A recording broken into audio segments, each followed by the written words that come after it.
अकोल्यात अमित शहा यांची जवळपास 2 तासांपासून बैठक सुरू आहे।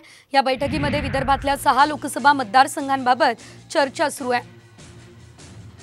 या बैठकीमध्ये फडणवीस, बावनकुळे हे उपस्थित आहे। आढावा घेणारी ही बैठक आहे। अमित शहा यांच्या कार्यकर्त्यांना सूचना यावेळेस बघायला मिळाल्या। तर लोकसभेच्या निवडणुकीमध्ये बूथ मजबूत राहील यासाठी प्रयत्न करा ही सूचना त्यांनी केली।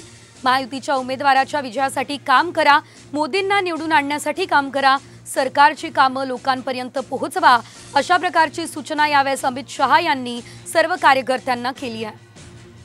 अधिकचे अपडेट घेऊयात आमचे प्रतिनिधी पराग ढोबळे यांच्याकडून। पराग, आपण बघतोय या ठिकाणी आता बूथ मजबूत राहील याच्यासाठी प्रयत्न करा असं आवाहन करण्यात आलेलं आहे। अनेक सूचना अमित शहा यांनी केलेल्या आहेत। सविस्तर माहिती या बैठकीसंदर्भातली।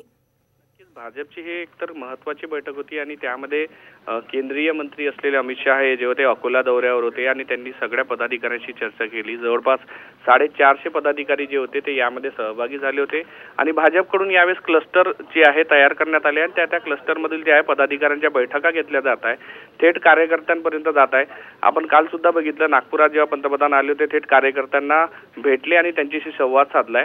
मोठ्या स्तरावरचे नेते जेव्हा बूथपर्यंतच्या पदाधिकाऱ्यांना भेटतात तर एक वेगळा उत्साह पाहायला मिळतो आणि आगामी निवडणुकीच्या पार्श्वभूमीवर सगळ्यांना महत्त्वाच्या ठरताना हे सगळं दिसून येत आहे। जेव्हा मोठे नेते येऊन जेव्हा कार्यकर्त्यांना सांगतात की बूथ मजबूत करा, महायुतीतला उमेदवार जो असेल तो उमेदवार, प्रत्येक उमेदवार हा भाजपचाच उमेदवार आहे, अशा पद्धतीने त्याला निवडून आणण्यासाठी प्रयत्न करायच्या ह्या सूचना जे आहे ते अमित शहानी आज बैठकीमध्ये केलेला आहे।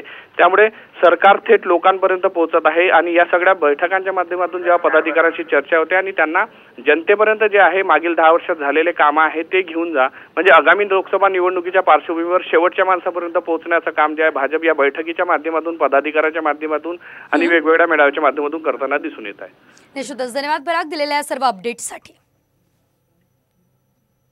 काय आला बैठकमध्ये? काय नाही, कामकाजी बैठक होती।